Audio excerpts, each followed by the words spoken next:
Okay. Young people are often told, oh, don't put your photograph on your CV. But, let's face it, people buy off people. And if immediately you're starting to have a rapport with the person looking at your CV, so that they feel that, they're not just reading about you, but they're almost seeing you as you're talking about yourself. For me, photographs is a definite yes.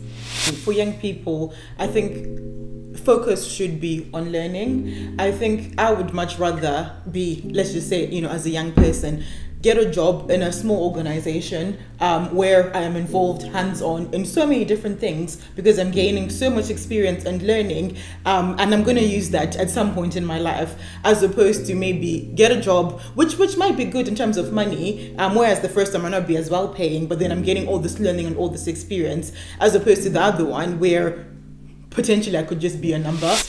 And they might look at a village in Wales potentially, and it might not have good capital, and on the books it might not be successful in a monetary sense, but then you're going to have people who love living in a little village, and it's like, what is wealth to an individual? And I think there should be a process of figuring out what that is before you can find your dream job, I suppose.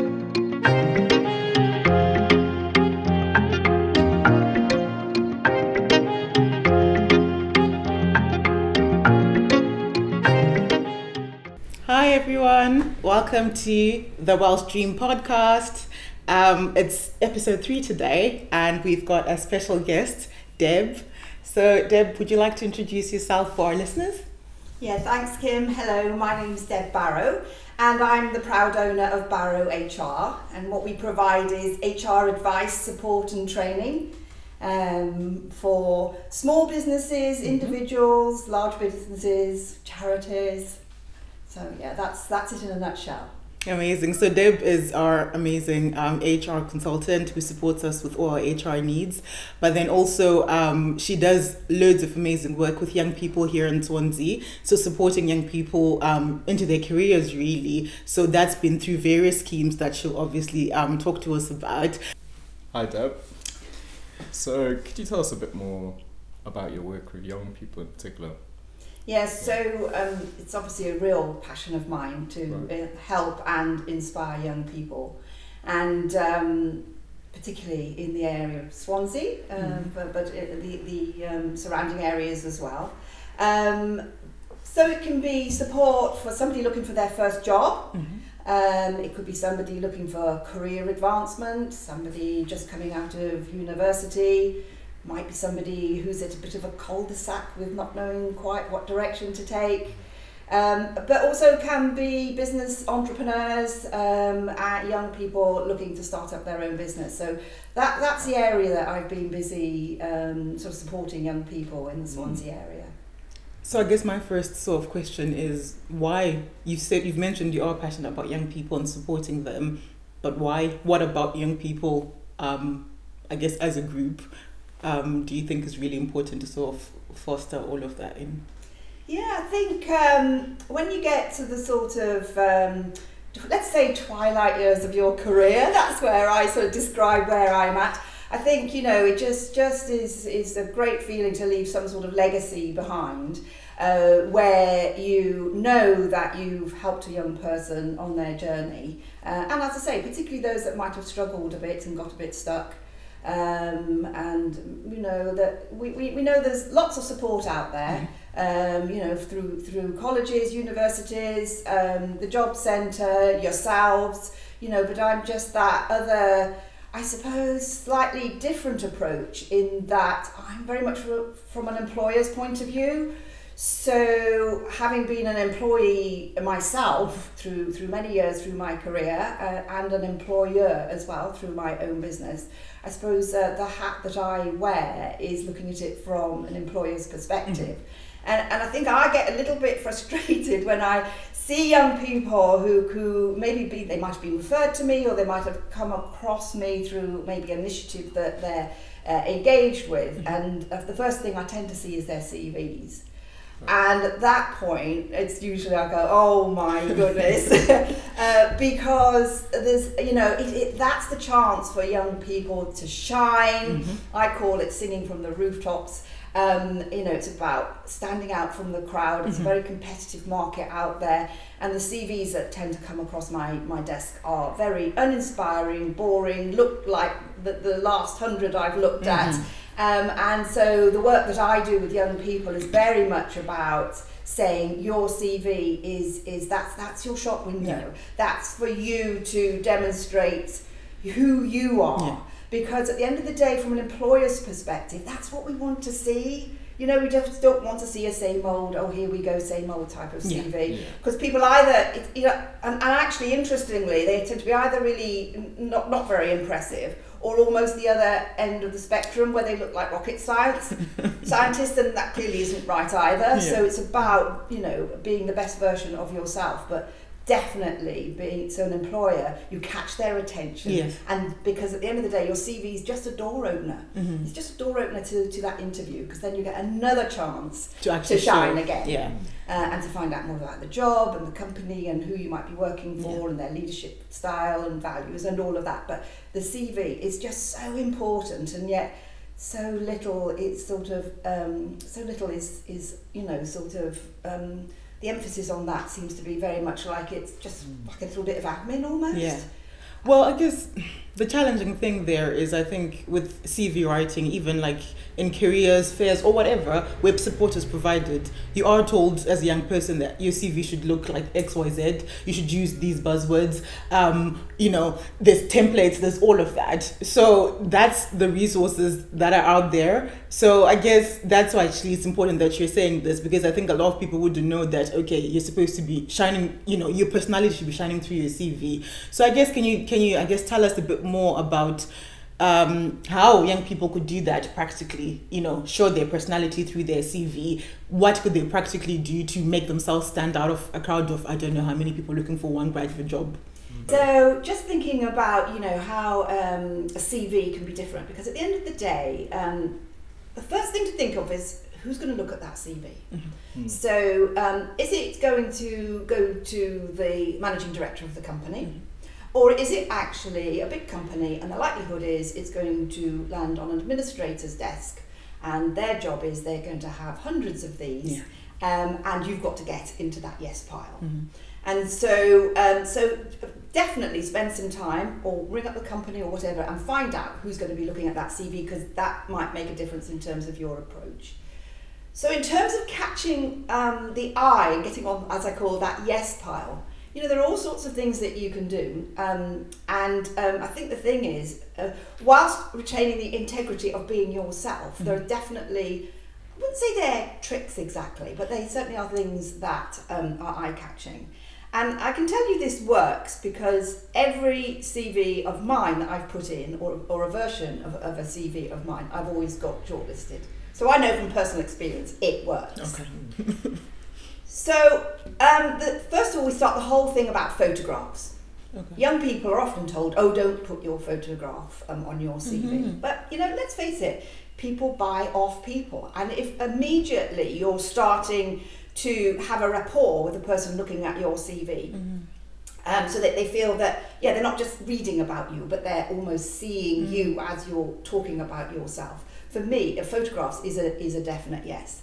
There might be a few exceptions if you were applying perhaps to a lawyer company or something like that, where formality was perhaps observed a bit more, maybe not. But in general, absolutely a photograph. Because guess what? You know, our photographs are out there. They're on our social media. People are going to see them. So it's not like it's a secret. So why not? Why not have it? So I definitely believe in that. I definitely believe in colour. I mean, if you saw my CV, you would think it was just a bit crazy. It's sort of done like a honeycomb. It's very colourful, but very succinct at the same time. So, you know, think outside the box. It's absolutely fine. But think about the company you're applying for. One of the best examples of a CV I saw was somebody was applying to a bakery, like a big company, not just a corner bakery, but a big company. And they made a cake and wrote out their CV in icing on the cake. Well, needless to say, not only did they get an interview, they actually got the job as well. Because, yes, what did they do? They caught the eye. They showed that they really cared and that they put the effort in, and they were just absolutely the sort of person that this employer wanted to take on board. So think creatively. And instead of just writing words like, I'm very creative, show that you're creative. You know, anybody can write that. Or don't say, I have great attention to detail and then have all typos in. I mean, you know, that's just crazy, isn't it? So whatever you're saying, demonstrate it as well. And what I'd also say is try and inject some links in there. Right. So whether it's a link, literally, to a LinkedIn page, or a video, something that you've been part of, or it might be even something you're passionate about, you know, have those links. Make it easy for the person reading your CV so that it's a fishing trip that you're on, really. So they want to read more and they want to find out more about you. So that's just sort of just a few things about CVs. Yeah, that's great. No, I love the creative aspect of it. I think that's everything, to show your personality. Yeah, no, I love that. Thank you. I think the thing is as well, you know, we all hate rejection, don't we? It doesn't matter what age you are, we all hate rejection. But at the end of the day, if you are truly yourself in your CV, and the same goes for your interview as well, is that if you're rejected, just always think that actually, if they don't think you're for them, you probably are not, and you will not be happy there. Exactly. They're not for you either. But if you do a CV or an interview that's not genuinely you, and then you're appointed, and then you wonder why you're not happy, because they've appointed on what you've told them and shown them. So try and be authentic, because then you're more likely to find a company, a business, a manager that you know that you can work with, and you'll be happy. Yeah, and I think what you touched on there about researching the company before you even apply is such a key thing that a lot of people don't really do, they don't really spend time doing, because people come to the interview and then they ask some question about the company and they seem not to know. So I think that's just also another really important bit that, you know, if it wanted, you can just further elaborate on, please. Yes, well, I know we've done an interview, haven't we? And as an icebreaker at the beginning, we said, oh, well, what do you know about the business? And they said, oh, well, nothing. We said, right, well, we'll tell you. But already that person's on the back foot, because you're thinking, well... So why did you even apply? You know, how much do you care? But no, prep is absolutely essential. And just back to a few sort of little... takeaways really, is if you've done the research, if you've gone on their website, look at the language that they use. And I'm not saying mimic it, but try and mirror that, reflect that, because what you're saying to them already is, I'm part of your organisation. It's a psychological thing. You might even, if you felt it wasn't too cheesy, you might also, you know, use the same font that they use on their communication, because again, you're, without perhaps them realising, you're saying, I'm part of your organisation already, you'll just need to give me a job offer now. so stuff like that. But definitely the prep. I mean, not only the prep because you're impressing the recruiter, but because if you don't prep, you don't know what they're like. So you're going into it blind and maybe accepting a job blindly again. And then that's, you know, going to end in tears at some point or other. I wanted to then go back into, you've mentioned some issues that young people face. But besides, I guess, the CV and all of this interview, because we're going quite deep into it, what else have you seen as, I guess, common themes, common challenges that young people entering the world of work do face? Yes, okay, so I think, you know, COVID times was difficult for everybody. And my experience, I do want to talk a little bit later about particularly the Kickstart scheme, but we'll come back to that. But what COVID meant with a lot of young people taking up either permanent jobs or even sort of work experience or the Kickstart funding provided 6 months of employment, is that so many of the jobs were working from home. Right, yeah. And whilst a lot of us can enjoy the benefits of that, no commuting, and it's very efficient on time, for young people, what my experience was, it made it very, very tough for them. It made it tough for them because that whole induction period, when you join a company, join a business, that you start to feel that you belong, or somebody walks past your desk, for example, if it's an office location, says, how are you getting on? That's very different to saying, oh, shall we arrange a Zooms or a Teams meeting? And it's much more formal, and I think the dynamics are all completely different. So I think that's really difficult for young people getting started and feeling that they belonged, and also the employer felt perhaps they didn't, and then therefore didn't give them an ongoing contract. But one theme which was, you know, clearly distressing is around mental health. Right. because I think young people perhaps struggled with being disciplined about a sort of a working pattern and also healthy work sort of living style. So what I'm saying by that is maybe, and I don't want to upset our young viewers, but maybe gaming through the night, okay, and then in the morning actually not quite with it, and needing to be awake and with it for perhaps a team meeting, and often they'd be late.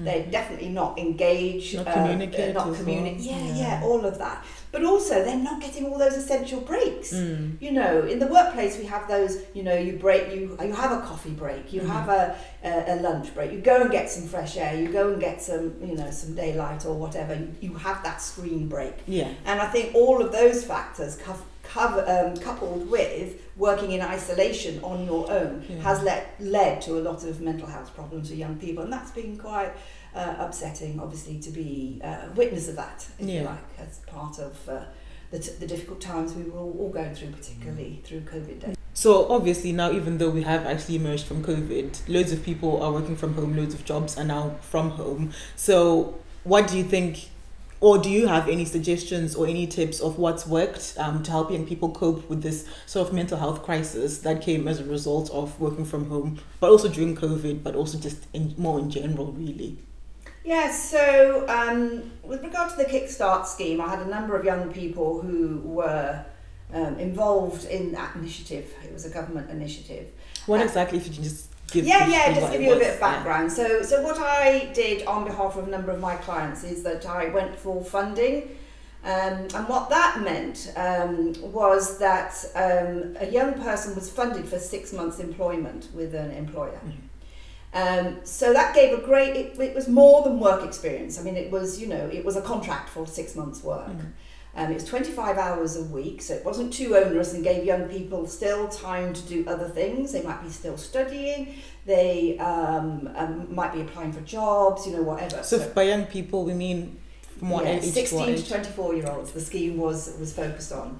And so my job, having got the funding in the first place, which was a little bit difficult, I have to say, there were challenges along the way, never mind, we got there in the end, was that it meant that I could then go to mostly small businesses, in my case, and be able to offer a young person who I matched with their business. It meant that therefore they could have somebody working for them and be able to recoup the cost of their wages and pension contributions and other things like that. So it was a win-win. So the young person got an opportunity, the business, and again, COVID times, struggling, so they might have not been able to afford that, but now could. So a win-win. And the real success that came out of the back of that was that young people either were able to use it as a stepping stone to something else, great on their CVs, probably some upskilling that they learned along the way. I was actually doing some mentoring as well in terms of their employability skills and helping them back to that CVs and applying for jobs and things. But some companies then did offer them a permanent job going forward. So it was absolutely fantastic. And I mentioned singing from the rooftops, so I'm going to do a bit of my own singing from the rooftops here. So I was a finalist for HR Consultancy of the Year in Wales, and that was on the back of the work that I'd done with the Kickstart scheme with the young people, and also young people who were Swansea University interns as well. So, I love doing the work anyway, but to actually have got that as a recognition as well was absolutely amazing. Yeah. So I was very proud of that. No, so are we. So bearing in mind, I had a number of young people working across all different companies, mostly in Swansea, but not all, as far afield actually as Bristol and up at Merthyr, just depending on where the company was. But mostly concentrated in Swansea. So what I did was I set up a support group. So I sort of facilitated that, but then I pulled out of it. So basically the support group was just the Kickstarters, the young people themselves. And so it meant that they then had that support. It meant that they could, talk about their managers, the company they're working for, me, anything, what went on tour, stayed on tour. So they were able to have self-support and offer support themselves to other young people on the scheme, and so that was brilliant. But also what we did was have a different young person lead each. It was a monthly get together, right. So have a different young person lead it. So they then, if you like, in the safety of just that group, then had some experience of leading it, and they'd come up with an idea for them perhaps to all discuss. So then again, at the end of that, I was picking it up and it was going onto their CV, how they facilitated teams, and and be able to evidence some of the outcomes in terms of how that helped some of them feel very alone, isolated. Yes. That whole thing, didn't want to ask what they thought was a stupid question. There isn't, but they could ask it of each other in the safety. Nothing was reported back at all to management or myself. But if they wanted to invite us, we were invited. So, for example, I was invited to do a half an hour on CVs, and I did that, and then I left and left them again for their meeting. So that had a definite positive impact on some of the challenges that young people were facing, and some of that was mental health, and some of that was about being organised and confidence and all sorts. Especially if this was the first job for a lot of people, wouldn't it be? It's the first job. All those that had got stuck. There were definitely those that had got stuck. They had worked it, but it hadn't worked out, or they hadn't been happy in the job, or whatever. So obviously, age-wise, that tended to be more the ones up the sort of 22 to 24 that were in that situation. So it was a bit mixture. I think it's an important point you've raised there about the importance of networks, having a supportive network around you, peer support. I think we've spoken quite a bit about that. People who are interested or going through the same challenges, or literally just interested in one particular thing together, just coming together and supporting each other. I think there's just so much value in that. So I guess on that point of finding like-minded, I'm a bit weary of using the word like-minded, because you don't necessarily have to be like-minded for you to have productive conversations. But yeah, just your thoughts on networking and having people to support you around you, and just how to go about doing that. Because again, if I'm a young person and I'm entering the world of work for the first time, how do I just go about that, in real practical terms, finding those supportive networks? You created one, but then, they often isn't. So how do you go about that? Yeah, you're asking a bit of a sort of avid networker, because I do a lot myself. So I have twin boys, and so they're 27 now. And I've been, wittering on about networking to them since they sort of, I think, could understand left uni, if not before. And I think now that the penny has started to drop, because I think, it's, again, young people have different networks, don't they? And a lot of that is social media based, which has great value. But I think, also that whole face-to-face networking bit is certainly crucial, and has been to my business. I mean, I noticed when we came out of COVID and moved away from having those virtual networking meetings and back to that face-to-face, that I noticed that the massive difference I felt. Not only I hadn't realised how isolated I come to feel. I mean, that was the one thing. But also I think, it's building up trusts. I think maybe online trusts are probably a little more precarious. Whereas when you're meeting up with somebody regularly, it might be every month, it might be once every 3 months, face to face. I think you do have different conversations. There are other forms of communication going on, like body language and that, and you're building up a rapport with somebody. And I think, they definitely, I would say to young people, try and get to those physical face-to-face networking events. And if we can open some doors and make those suggestions and introductions, then I'd be more than happy to do that. That'd be great. So I sort of just wanted to mention a bit more about work experience. And it doesn't matter whether somebody's is not working at the moment, is not studying at the moment, is working, or a combination on all of those. But I think the whole working from home culture has perhaps made people perhaps a little lazy. And this is any age group, to be perfectly honest. You think so? Yeah, I do, because I think it's easy to, especially when you're looking for that so-called perfect job. Maybe it's been drummed into you at university, or you get you graduate and then you'll find this amazing job and be paid amazing money and all of that. And then life doesn't quite work out that way. And so I think it's easy perhaps to get a bit lazy or fussy perhaps even, and think, oh, well, that job's a bit below me, or I'd find it a bit boring, or, whatever. But the point is, it's back to that CV, and you imagine you've got two young people sitting opposite you, and they've absolutely got all the same credentials. You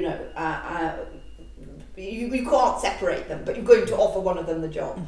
Are you going to offer it to the person who's gone out and pushed on with looking at those work experiences and upskillings, and or are you going to employ the other person? So I think, whilst you might not be at the stage of quite being able to find that perfect job for now, I think you have to sort of push through that and get out of your comfort zone. Because actually almost any experience is better than none. And it just definitely demonstrates to the employer that you're happy to make an effort, even though perhaps it's not ultimately what you want to do. In line with the career. And I want to bring in volunteering there, because a lot of young people I know do volunteer, and that's brilliant. And just the benefits of that are so massive. They're massive because, again, back to some upskilling opportunities, some learning, working as a team, even checking out yourself in terms of, what you flourish at, what you don't so much, that whole sort of self-reflection. And so I think, if there are any opportunities for young people to go and do that, it's never wasted. Obviously it's not wasted because somebody's benefiting, but it's never wasted for the individual. But the other thing just quickly wanted to say is, so I'm on the board of management for a big charity called Havon Cymru, just rebranded as Story Cymru. So it's my fourth charity that I've been on a trust, in effect, a trustee for. And the profile of us trustees we're all sort of at the same sort of, let's say, stage of our lives rather than age. It's so fancy, more flattering, doesn't it? Because we've got so much to offer, and that's what we want to contribute. Obviously, we don't get paid for it, but we want to contribute with our skills. But what we miss so much is young people on those boards. We so need the young person round the table with fresh ideas, fresh approaches.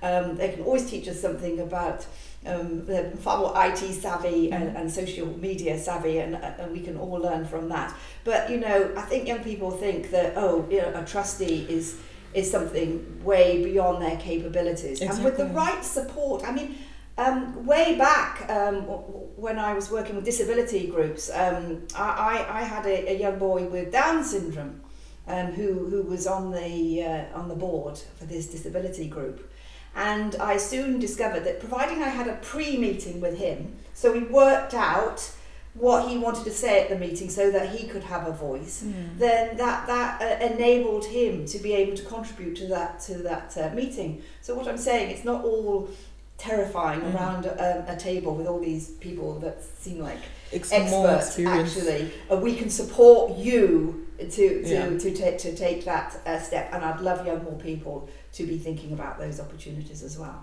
I think it's two things that have just been playing in my mind. I think back to the work experience bit, I was just thinking, for young people, I think focus should be on learning.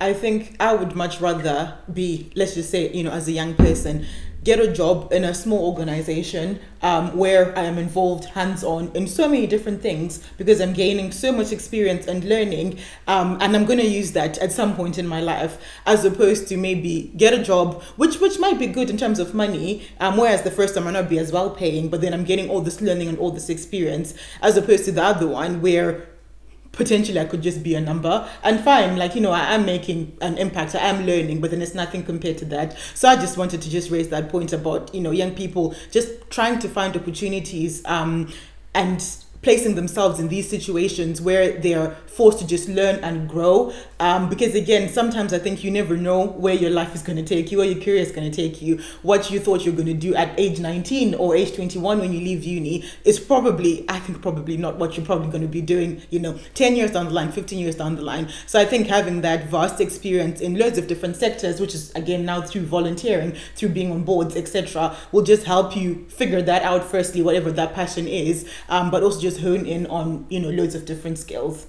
Yeah, absolutely right. And I mean, my journey through my career, I certainly, have not found myself where I thought I was going to be. In fact, my first career ambition was to be in a circus and riding horses. There's nothing wrong with that, but I just can't imagine it. A lot of people say HR is one big circus, so maybe it's come full circle. But you just don't know what door's going to open. You don't know what circumstances come along that either enable you to do something or actually prevent you from doing it. Exactly. Life's like that. It has lots of surprises along the way. And nothing is certain, as a change is the one you constantly say. So I think just being. But I think my big message is do something rather than nothing. Exactly. Because an employer is going to say, oh, I see, you left school, or you left your last job, or you left uni on a date. What have you been doing since? Exactly. Oh, I've been looking for work.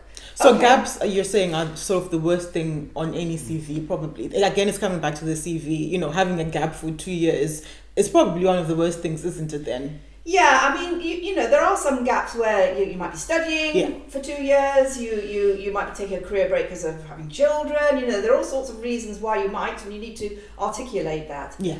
Because we're real cynics in recruitment. If we see a gap, we just think. We think the worst always anymore.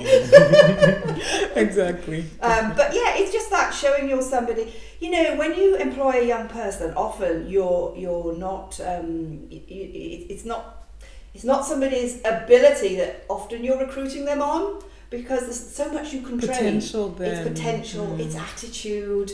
Those are the things, and if you can, as an individual, demonstrate, you've given something a go. Okay, it didn't work out, but it was a good experience. You're glad you did it, but it's not what you want to do in future. That's far more positive message to an employer than there was nothing really that I fancied that suited me. Yeah. Actually, you're saying all of this, I guess, for young people. But then I'm just thinking, because I think you're quite progressive in your thinking of young people. But I know there's loads of people in leadership, CEOs, executives, board members, who don't quite see the same potential in young people as potentially you do, because again, you believe in them and you've worked with them. So what would you say to those people? Yeah, I suppose it's I'd probably want to give them a little shake in the first place. Wake up. wake up. Because I suppose it is down to people like me to be ambassadors for young people, and just sort of remind people, perhaps even of their own journeys. They might be where they are now, but actually, what was your journey and what were your difficulties and your struggles? And not only give young people a chance, but also think with the potential they can bring to your business. Exactly. So it's new ideas, it's new approaches, energy. It's just we need to keep the young talent in Swansea, in Wales. Yes, obviously there are lots of opportunities for our young people outside of Swansea, outside of Wales, the lure of the big cities, London and beyond, and abroad. But we need to keep the talent here in Wales. Yes, that's the Welsh Dream. Absolutely. Yeah. So it's our responsibility, all of us, to do our bit for young people for that. So just to give you an example, so I have a client here in Swansea, The CEO is called Chris, and he grew up in Swansea and found for his ambitions there was nowhere for him to go employment-wise in Swansea, and he emigrated to Australia. Right, okay. Okay, as far as you can go then. Set up the business over there, prospered, did fantastically, and then wanted to have a UK presence. And so what he then wanted to do is to provide Swansea young people with the opportunities that he didn't have. And so he has now set up a UK headquarters here in Swansea, and they're a client of mine. Yeah. And that is people like Chris, where they've used I was saying before, people using their own experience. He found that, there weren't the opportunities for him, and he wanted to make sure the legacy he left was that there were opportunities for young people to start in the career he was so passionate about. So, it's people like him who I think are great ambassadors for young people and, as I say, keeping the talent in Swansea. Definitely. And I think sometimes it's thinking beyond just the money, because I guess as a young graduate, that's what you're thinking, okay, what makes, I'm a graduate and I don't know, I'm thinking management or whatever, right? I could go to London and work for JP Morgan or whatever it is, or do I stay here and so on, So I think it's just as a young person as well, knowing what's important to you and what your values are. And sometimes it's not just about going for the money, but then thinking of, okay, what's a whole experience for me, basically. So I'm just writing some training at the moment. It's a masterclass actually for Swansea University. And when I'm talking about salaries, I actually talk about the reward package. Right. So being a bit of a visual person, I'll use my hands here. So we have salary in the middle, okay, and then off, a bit like a spidergram, we have all other bits that make up that reward package. And I think it's important that young people know where they are with the whole reward package. Is it just about the money? Because the other things that are, as I say, around as part of the reward package are developmental opportunities in terms of training, your learning and development, in terms of the long-time goal of your career. It might be other benefits. There might be benefits. Some jobs, even these days, have a company car, despite working from home. But there are other benefits that actually, when you're looking at just the salary, you need to tot up actually what the whole reward package is worth. Because if there are other benefits, it might be a membership for a gym, it might be health insurance. There are all different companies offer all sorts of benefits, and it's worth looking at what is that value, and is it valuable to you as well.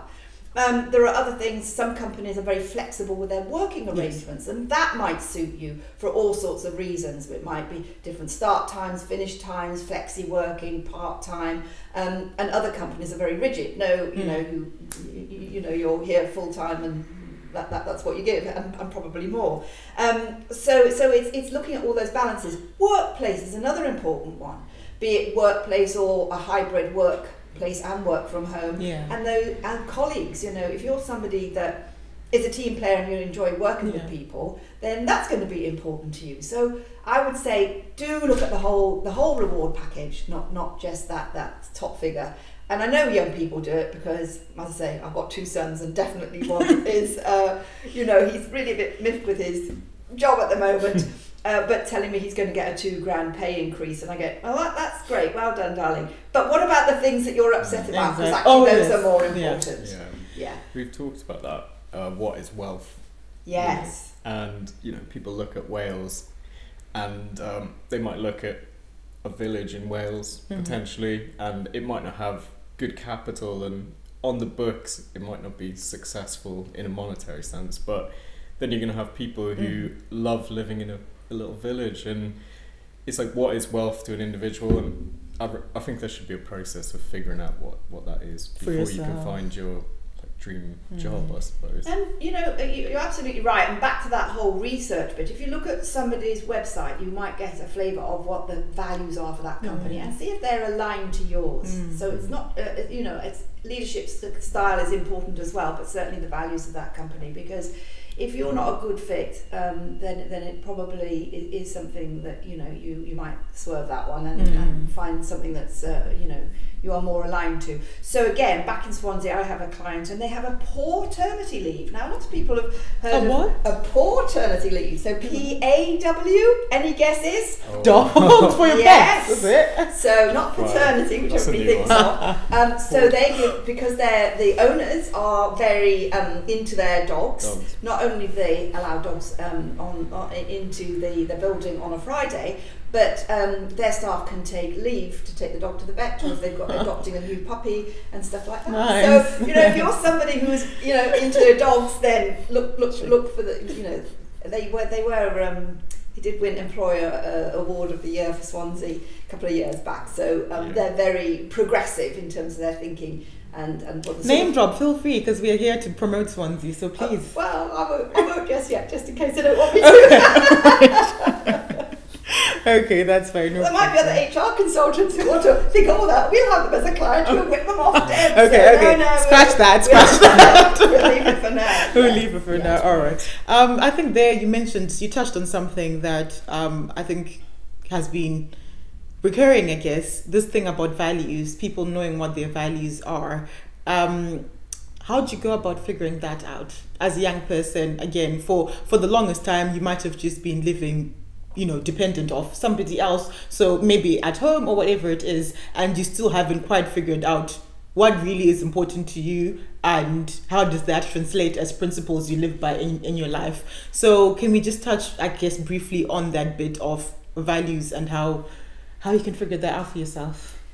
It is a bit of a tricky one because it is very personal to individuals, and I think you probably, your values are formed at quite a young age without you realising it, because it's what's inputting into you in terms of your upbringing, your schooling, your peers, either because they've influenced your values, if you like, in terms of being what's inputted into you, or alternatively what you've rejected, thinking I don't want to be like that, and that's can be as defining, where particularly young people who come from troubled backgrounds where they very much have different values to their parents because they reject sadly the upbringing that they've had. So it is a personal thing, but I think if you can start to think just a little checklist really. What are the things that are important to me? I go for a walk on a beach. Love the beach. Dog gets a good run. That's great. But I always ended up with a bag of rubbish at the end of it because I litter pick all the time. Drives my husband mad. Because that just happens to be one thing that I, sort of sits with my values. I care, if you like. One of my other values is making a difference to people's lives, but especially in the workplace. And that's informed your work. Exactly. Yeah. So, make it doesn't have to be clever words or anything. Just write down the things that either you're passionate about or you care about or you feel strongly about, either positively or negatively, actually. And then I think what's key with those is that when you're at that interview then, you can then check out the employing company to see where they're at with some of those things that are important to you. I think that shows a great strength and maturity on your behalf to be throwing it back at an employer and say, well, what do you feel about? Because I feel strongly about such and such.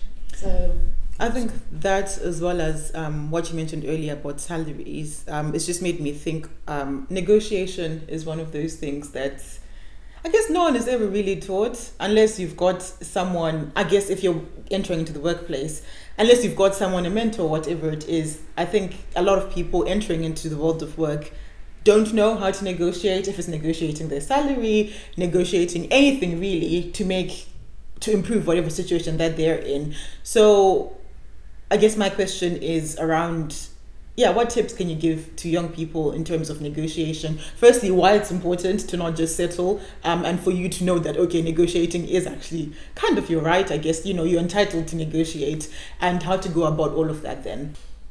And I think with negotiating you need to be on terra firma. So, don't go in negotiating just because, you've read something that, about a salary rate and you think you're worth it. Because your future employer will know whether you're worth it or not, because they're the ones who are actually paying you. So if you can evidence why you think you're worth to the employer, them paying you more or them recruiting you in the first place, that's fine. But again, it's back to do your prep, be sure, not just like that awful advert, which I hate, or because I'm worth it, it's just so awful, isn't it? Well, that's trending right now, so. I know, I shout at the TV when that comes on. This is very irritating. But just it's fine to say, that you're looking for more and this is why. Sometimes the compromise can be when I've passed my probation. Okay. And you could be saying it at your interview, when you've, the salary is less than you had wanted, right. But once you've successfully passed your probation, will there be an opportunity to renegotiate the salary? And it might not just be salary, it might be perks, for example. It might, back to what we were saying earlier on, it might not just be what's in your salary packet, there might be other things that are of more value to you. Or it might be when I get to my first year appraisal, after I've proved myself to you, obviously, as it says on the tin, you've got to prove yourself, then you're in a strong position. So don't just say it for saying it to make it sound like, because you could be talking yourself out of a job offer, because again, if you've got two ideal candidates and one's already talking money and they haven't even been offered the job, you might think, oh well, let's go for the other one because he's affordable, she's affordable. So just be mindful of your timing on that, and as I say, be on terra firma. And that applies as well if you're already in a job and there's maybe something that you're not particularly happy with. It's just the same principle, isn't it? Yes, so for appraisals, that's really quite a good time, or a formal supervision, whatever the company does. It might be they do regular quarterly sort of updates. Again, I keep on saying the word prep, but make sure you are prepped.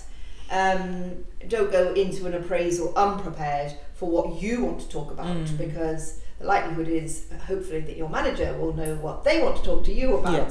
Not always. That's where I have some work to do sometimes with some companies, but make sure that you're prepared. But also, some managers don't like being caught off guard. Right.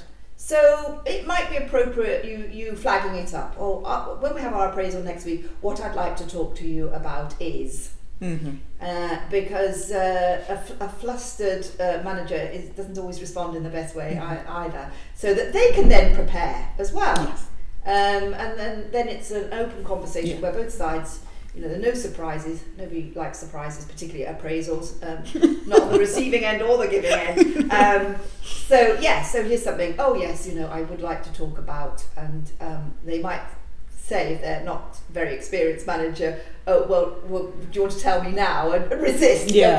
No, I just, out of courtesy, wanted to tell you now, so you've got the heads up. So just thinking about more practical tools really for young people, I guess, looking for jobs or, again, entering the world of work. Yeah, what advice really could you give around all of that? So I think I've probably said a few times, haven't I, about having an awesome CV. If that's any takeaway, that's the one. It definitely is the one, because apart from anything else, even if you're filling out an application form for a job and they don't want a CV, you often are asked to give a summary, and you can cut and paste stuff from your CV anyway. But I think the important thing about a CV as well is it gets you to think as well. It gets you to think in a structured way, so that you've got all that sort of information at your fingertips, whether it's about your work history or your education or experiences or whatever. So definitely, yes, awesome CV. And, I do offer myself out, as you know, to help young people. So we'll also put your contact details for everyone who's listening wherever, just in the bio, either on YouTube or on podcasts, etc. So I am more than happy to look at somebody's CV. What I won't do is write somebody's CV for them from the start, for two main reasons. One is the young person needs to do the hard work, not me. And number two, it needs to be them and their words. And if I'm doing it, all I'm doing is a version of what I've gleaned perhaps from a previous CV, or and so I'm more than happy to look at it and offer what I think could improve it. Okay. That doesn't mean to say people have to accept that, but they could cherry pick the bits that they thought made sense, for them. I also would say have lots of different versions of your CV as well. So it depends on, if you're applying to a big corporate company or an individual entrepreneur or a charity, and can you bespoke it to the job role as well. So there's not just, one CV and that's it. But no, I'm more than happy to look over a CV, that, and help anybody. Probably my best contact is through LinkedIn. I use that a lot. And I know young people, certainly the ones I know, tend not to use it massively. It's a bit daunting though, isn't it? Is it? I just thought it was just because it's all full of old people. Yeah, and I think it's different. It's different from all other social media platforms. I guess with Instagram, Facebook, even Twitter, all of them, you can figure them out quite easily in terms of it's just the same content in a different format. But with LinkedIn, it's quite different though, isn't it? Yeah, recruiters do go to it, and on your photo, on your profile page, you can actually put a banding that says open to work as well, and that can be really useful. But not only that, apart from messaging me, which can you look at my CV, that's the best route. But it also means that if jobs come up or articles that I think are interesting, then I do forward them as well. So I definitely say that for me, if you're wanting to get a job, go into business, whatever, LinkedIn is the platform, definitely. So what would you use? So let's just say I've never had an LinkedIn account. Just tips, I guess, on how to maximize their platform. Firstly, what needs to be on my profile, and also secondly, the connections, how to just maximize the potential of the platform for it to work for me really, and what I want out of it. So LinkedIn is, if you like, the business platform, if you like. So you need to be slightly business-like. Don't go putting all your partying photographs up on LinkedIn, because at the end of the day, you've got a future employer that's, it might read your CV, think about inviting you in for an interview, pop on to see what you put about yourself, what you've liked as well. So just be mindful of who your audience might be. But also I think it's a good way to start making those links, and I'm happy for anybody if they want to invite me to link with them, that's fine. Because it mushrooms, doesn't it? My networks can be your networks.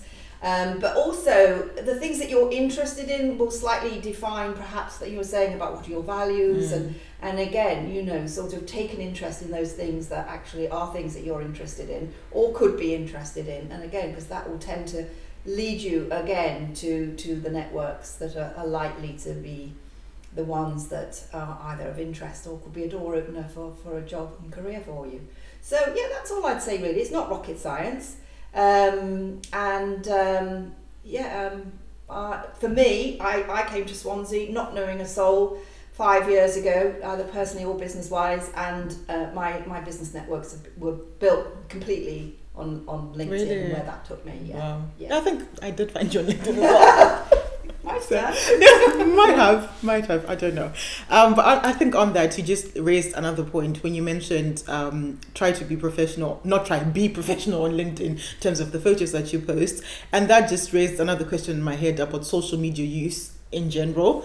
Again, young people in general are quite active on all these different platforms. How much does that affect, or your online personality, how much could that potentially affect your job prospects? So how do you just go about still being your authentic self, your personal self, showing your personal self on your personal platforms, but also not potentially affecting your future prospects? So this is again on personal pages, not necessarily ones that your employer might know, but I just feel like right now everything is online, so anyone can access anything if they wanted to. So just what is there anything that you would tell young people to do or not do in terms of their personal pages? Well, I think, business people are very busy people, and the likelihood is they're not going to go trying to find you on Facebook, particularly if you, Instagram, TikTok, whatever, particularly if you present them with a LinkedIn page. But I think just be boundary, just think, that's my professional self, and, I wouldn't worry too much about what you do on other platforms. Okay. All right. Within reason. Within reason.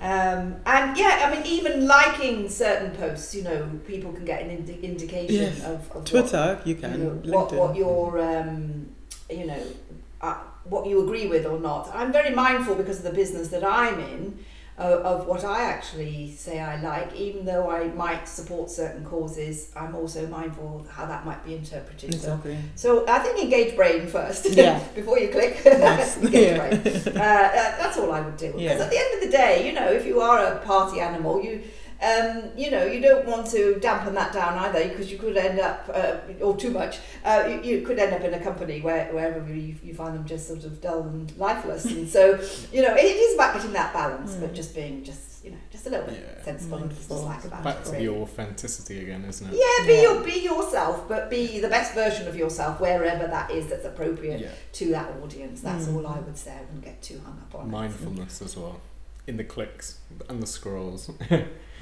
Yeah. Especially the clicks. Especially the clicks. Yeah. But you know, just back to you were asking, you know, what other sort of takeaways. I think the other thing is a lot of people use recruitment platforms like Indeed, and that's fine, but it is a machine, and what churns out at the end to the employer isn't anything that look like what you put on a CV. So just be mindful of that, and you are talking about massive numbers as well. So, you know, once you get a feel for what you're looking for and what might be the opportunities if we're looking locally in your area, you know, there's nothing wrong with contacting them directly. Exactly. Send them a CV. I noticed you haven't got any vacancies at the moment, but really interested in your company, sending you my CV. You know, do some direct approaches, because then you're taking charge. You're not just being passive, waiting for that, you know, job to come up that you'll think, oh, that looks good, I'll go for that. Because sometimes by the time you've seen it, a lot of other people have as well, or if they've had too many responses, they'll even close it down before the deadline as well. So, you know, think about the direct approaches. Think about your networks. You know, you might know somebody that works for companies, and you're saying, what's it like to work there? And you know, are any vacancies coming up? And so it's just keep busy. Actually, keep busy, keep pushing, and keep busy. And I think on that, like you said, I think contact someone from the company. You know, you might not know them before, but I think just having a chat. I think we often also say, if you want to have a chat before you apply, you know, just ring us or whatever. Because again, you might want to have a feel of the place before you even put in your CV. And I think it's just really important.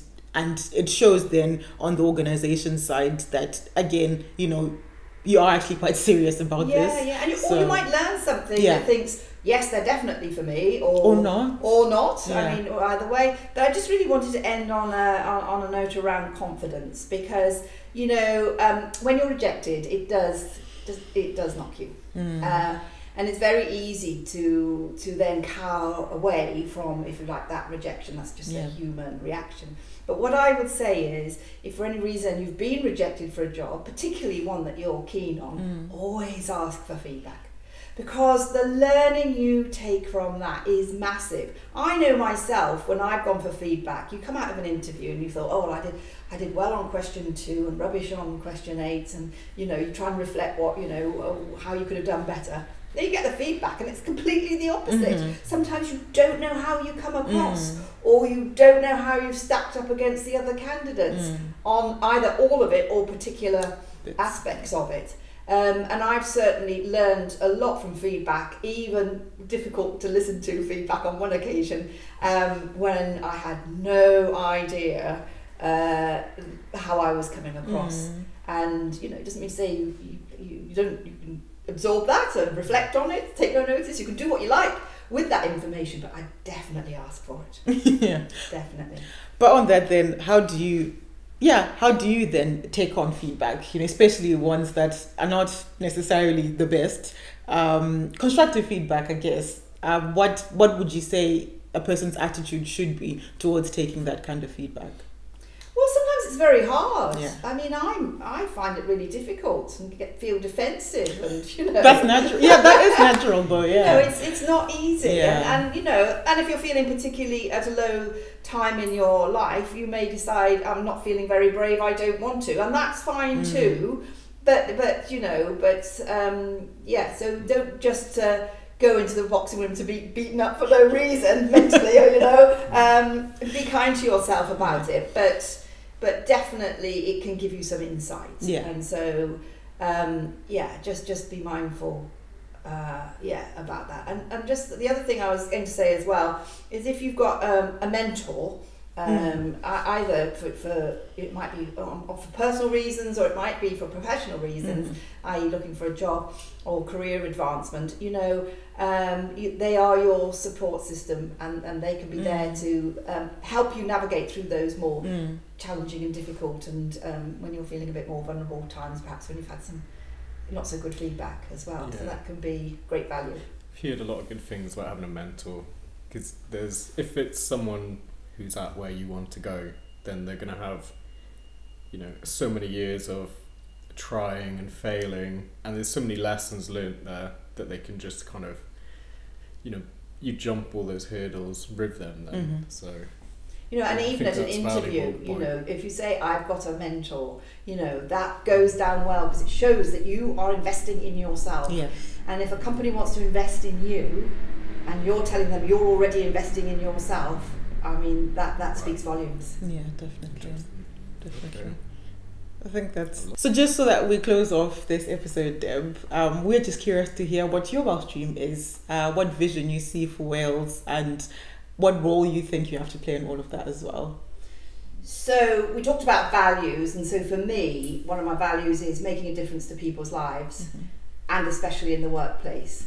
So for me, it's, you know, what I can leave behind as a legacy for young people, and a legacy for Wales to continue to prosper with this lovely young talent coming up with younger generations. And that's what I'd like to see. Oh, that's excellent. Thank you so much, Deb. You're very welcome. Thank you. No, it was great having you on.